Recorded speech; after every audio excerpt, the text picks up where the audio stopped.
Thank you for joining me. Today's painting is entitled Church in the Wildwood. It's another beautiful landscape. I just know you're going to love it. Let's go to the palette and get started. First thing I'll do is put my glasses on so I can see what we're doing. We'll go to the palette and start our mixing. I'm going to use a big brush, white and Hansa yellow, just a little touch of Hansa yellow.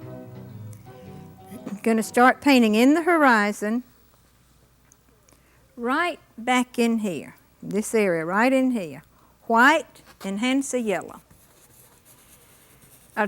As I'm painting along, I'll tell you a little bit about the painting. It's, well, like I told you, the name of it's Church in the Wildwood. It's a little church sitting out in the, kind of out in the country, way out of town. Little bitty church, little brown church, little white with a touch of brown. If you know the old song, you know where I got the title. Church in the Wildwood, little brown church in the Vale. Okay, wash my brush and dry it. We're going to continue in the sky area now with white and cerulean blue. We're going to have trees on both sides and trees hanging over the top here. So what I'm going to do, start at the top of the canvas with the white and the cerulean blue. Work downward to the yellow. I'm going to try not to get into the yellow yet. Okay, now the trees on the side will have little peek holes for the animals and the birds to go in and out, and the birds to build their nest and things of that sort. So the foliage will have little peek holes, so I'm kind of skimming the paint over both edges of the canvas. A little bit at the top. Okay, now I'm going to wash my brush again, dry it thoroughly. We're going to load with white and alizarin crimson this time. I'm going to separate the yellow and the blue with the alizarin crimson mixture. White and alizarin crimson. Let's put it about right in here. Right in the middle of the canvas. Put a little more alizarin in that and really brighten it up a tad. Here we go. The alizarin does what? It keeps the blue and the yellow from mixing together and turning green. It's also going to give me a pretty background for the clouds that I'm going to place in right now. So I'm going back to the palette.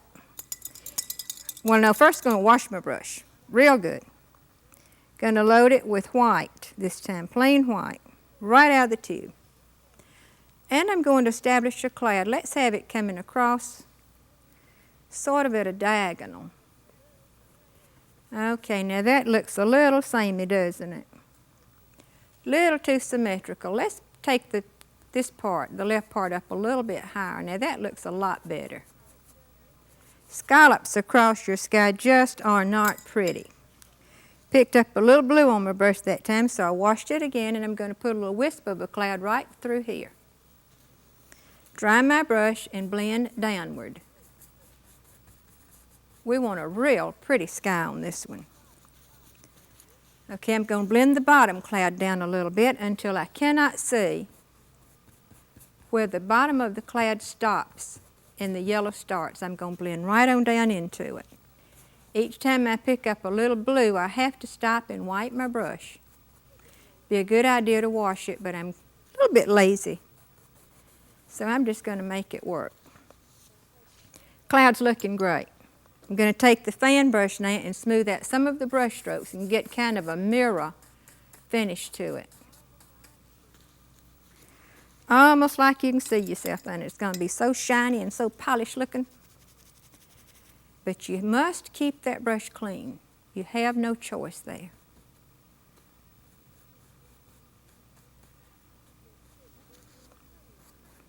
Just couldn't be any prettier than that. Okay, now dark trees are going to surround the canvas, and we're going to have a real dark area, foreground area down in here. But what we're going to do now is we're going to place some, sort of some purple, trees with a little purple cast to give us depth in our painting. Now what I'm using for that is blue, alizarin crimson, and white. Okay, now I'll put a little more alizarin in that and kind of get a red purple. And here we go. This is about where I'm kind of spotting my trees. That way I know how tall I want them. I don't want them to be monumental. I don't want them to be great big old trees.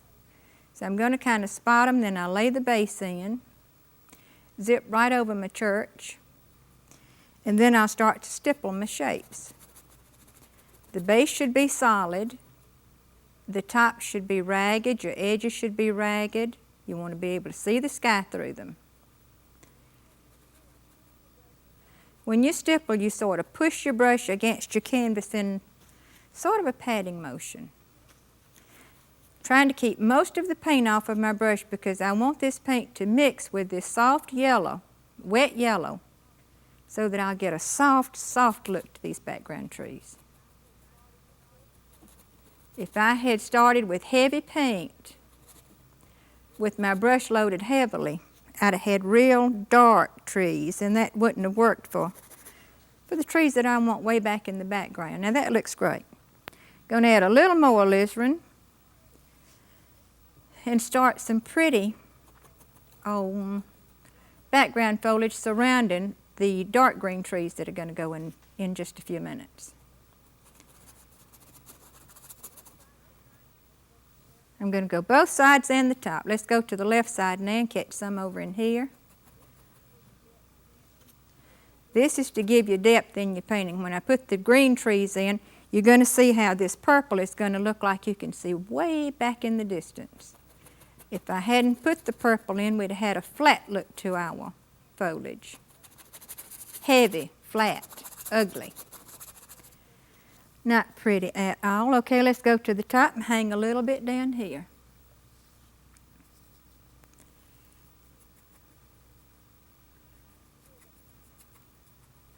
I used to hear that song at, used to go to all-day singings. I don't know if they still do things like that or not, with my grandparents.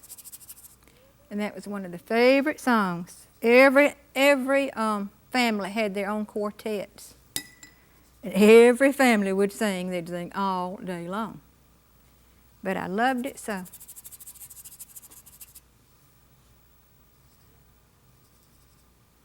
And then when people would come over on Sundays, of course you didn't have television, just had radio and things of that sort. That's what you'd do for entertainment, was you'd get around the piano and everybody would sing. Every family had their own quartet. And I'm telling you, there was some good singing back in those days. Good singing.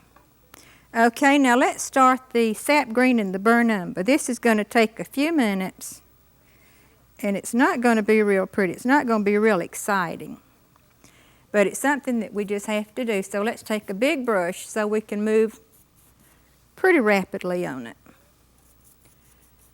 Going to fill in the sides. And after I get the sides filled in, I'm going to go back and do some stippling. This is sap green and burnt umber. Now this is right out of the tube. Nothing else is mixed with it. Let's go on around the top of the canvas. And I'm going to have to reload pretty often because I'm trying not to pick up great big blobs of paint on my brush. I don't want the foliage to look too heavy. Goes on around the top. Let's go on down the left side and then we'll come back and get some shape to it.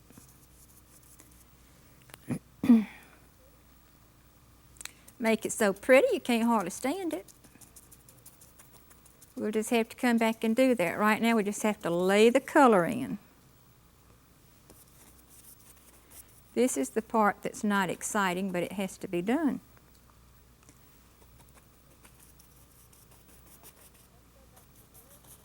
Okay, now let's go back to the left side, and I'm going to use the corner of the brush and start getting some foliage shapes.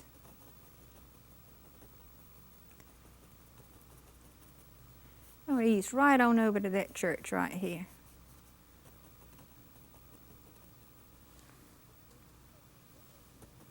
Just use the corner of your brush. Now, what you have to try to keep in mind here is that you don't want to cover up all of this pretty purple that you've laid in. You laid it in, you had a reason for doing it, so don't lose it. Okay, corner of your brush, just fall right on out into, let your foliage fall right on out into your open sky.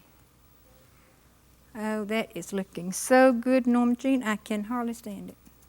Okay, on up around the top, let it hang. Try not to get symmetrical here. It's so easy to hang a sprig of foliage out and another one just exactly like it. You want to try to avoid that if you can. You don't want them to be the same length, same size. You don't want them to be samey, too much alike. Too chewy, too stiff, too straight. Always want a little tension in your painting. Always try to create a little tension, a little bit off balance at all times.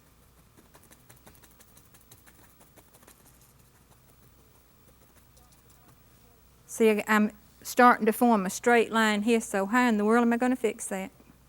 Let's come on out the sky a little bit here. Now, you could have done that yourself. You know you could. I'm going to take a smaller brush and plant some little bitty trees back here behind the church. Sap green and burn umber again. Now, you're going to see how those purple trees are going to help give us distance in this little painting.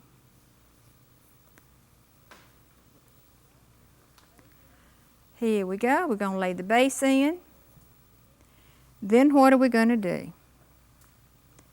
Who wants to tell me?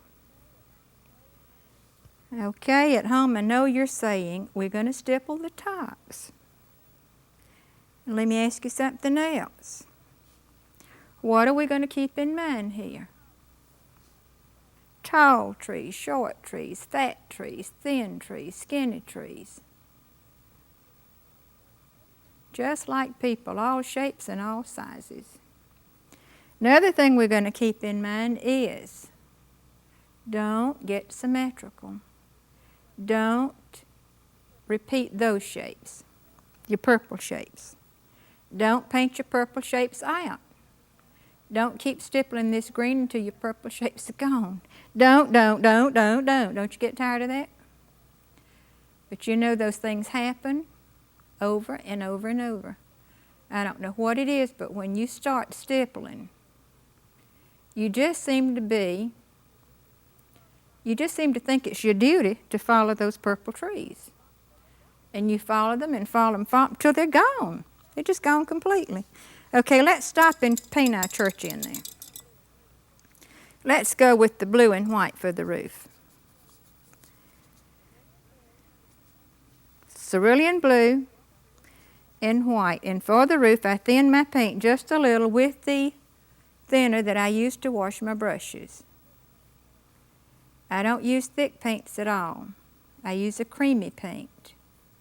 But in this case, I wanted to thin it a little bit more, so I used the thinner that I use to wash my brushes. Now, I'm not thinning this. This is burnt umber. I'm going to put a shadow underneath the roof, under the eaves of the roof.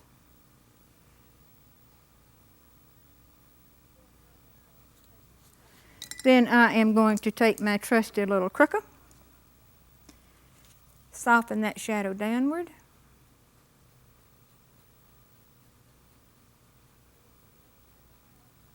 See, at the same time it's softening, what's it doing? It's giving me the look of old and weathered wood. Straight lines in a painting look new. Make anything you're painting look new. If you want anything to look old and you want it to have a lot of character, you're just about going to have to put some dips and some, you're going to have to let your roof dip a little bit. See how mine is swaying? If I'd had a straight roof, it would look like somebody just gone out there and just built this church yesterday. This makes it look old. And if I had a straight, if I had had a straight shadow, it would have looked like high noon and new.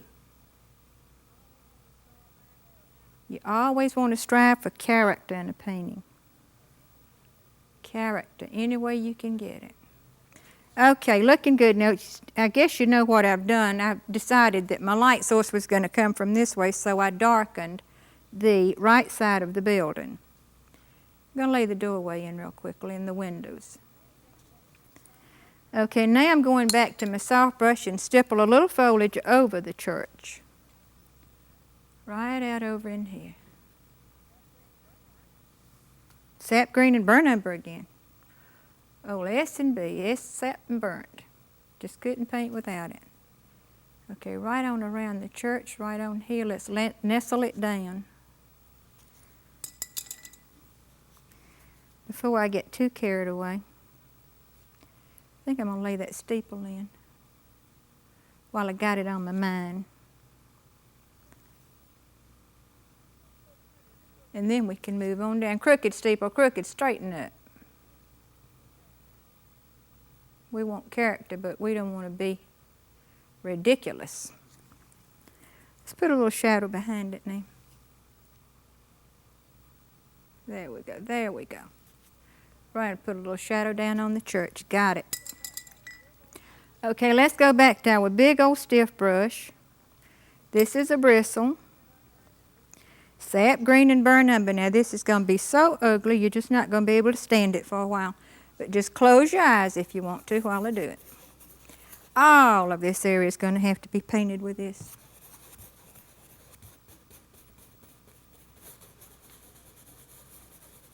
You don't want to watch it, just don't. Just don't. And I won't hold it against you. Because I don't like to do this either. I wish I had a big old roller and I could just roll it on. I have done that at times. Just roll my backgrounds right on.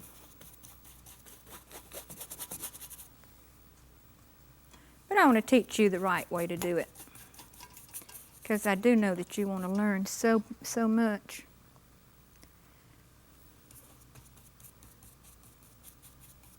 Because that's what you're watching for, isn't it? Watching the program. See how Norma does it. First thing Norma's going to have to do is hold this canvas. It's sort of twisting and turning. And I'll try my best to hold it as still as I can. See if I can brace it.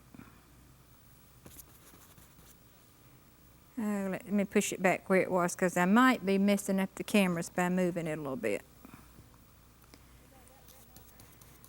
You know, that's a no-no. They'll really get you for that. You know I'm kidding.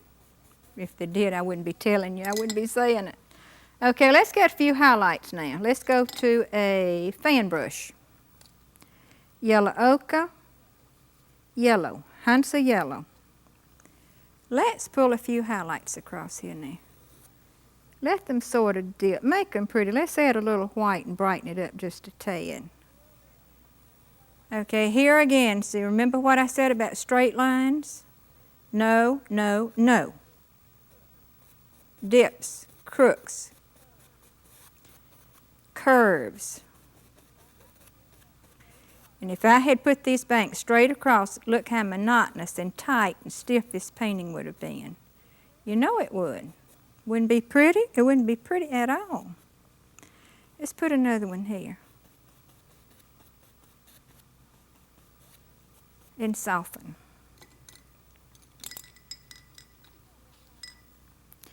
Got a little highlight now on these trees.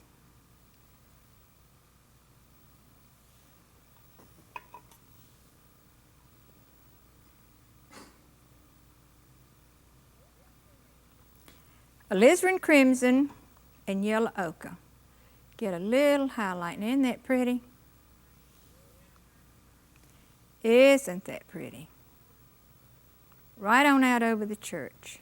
Nestle it right down. Let's put a little bit over on this side.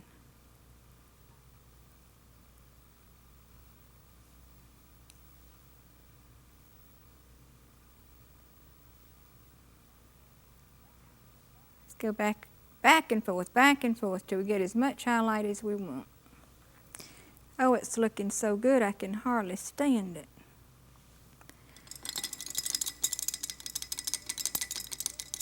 It's a pretty painting. It's just as pretty as the name of the song that it's named after.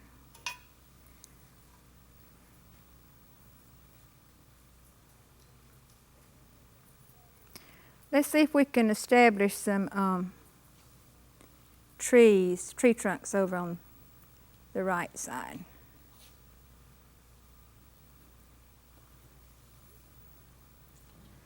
Pardon-moi. Excuse-moi. Let me fix this one. Tell me when I've got it right. Yeah, it's good if you can just get it tight.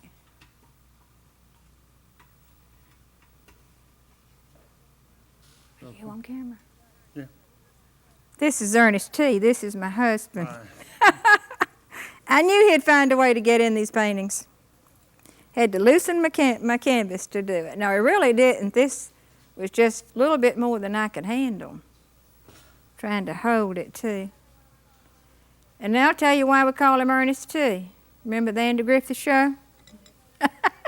It's the nickname that we gave him and it stuck with him. From Howard Morris.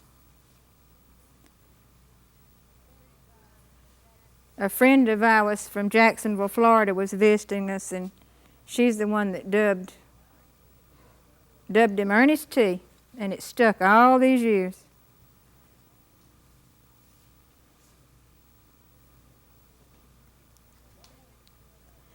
Well, that makes me feel better because I'm free as a bird now. I can move around. I love this. Free to move. Okay, let's add a little shadow now to these with burnt umber.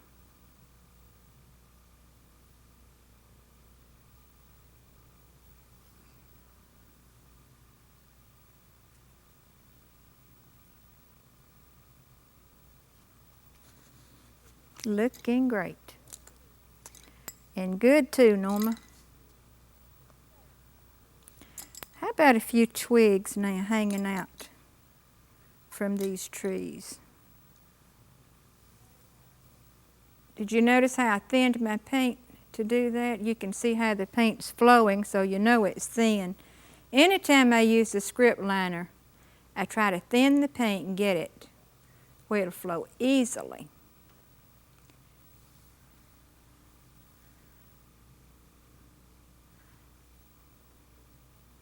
A few little twigs down in here just for added interest.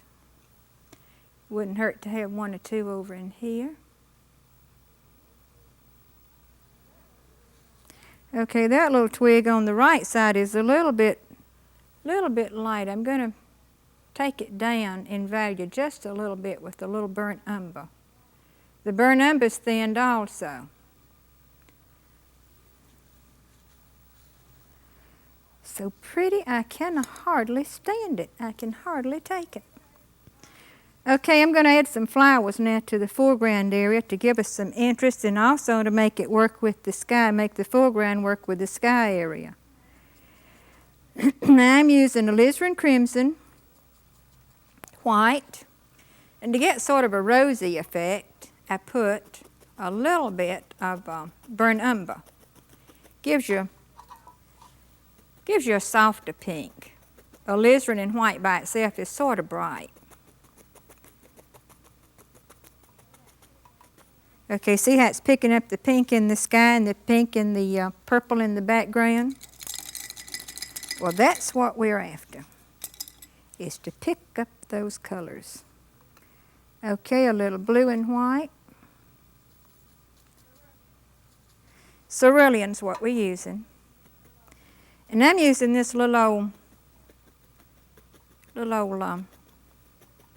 kind of a utility brush that I use a lot. We call it little El Cheapo. Just does real pretty foliage work for you. You don't have to work yourself to death trying to get flowers to look like flowers and foliage to look like foliage. Just sort of does it for you.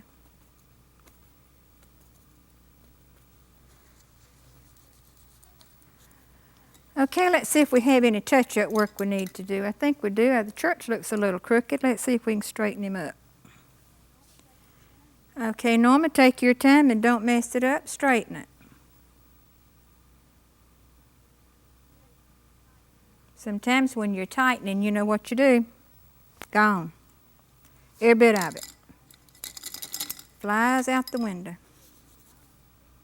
But you can always fix it. Let's put a little highlight now on these pink flowers in the foreground. I'm adding a little yellow and a little more white to pick up the color just a little bit. Look at that. Isn't that pretty? It's like the sun catching on them.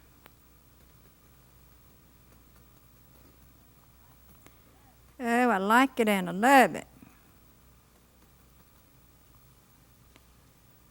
Just as pretty as a picture. I think I'm going to put a few little mustache birds in the sky now, maybe 3. For that, I'm thinning my paint again, and this is white and burnt umber thinned.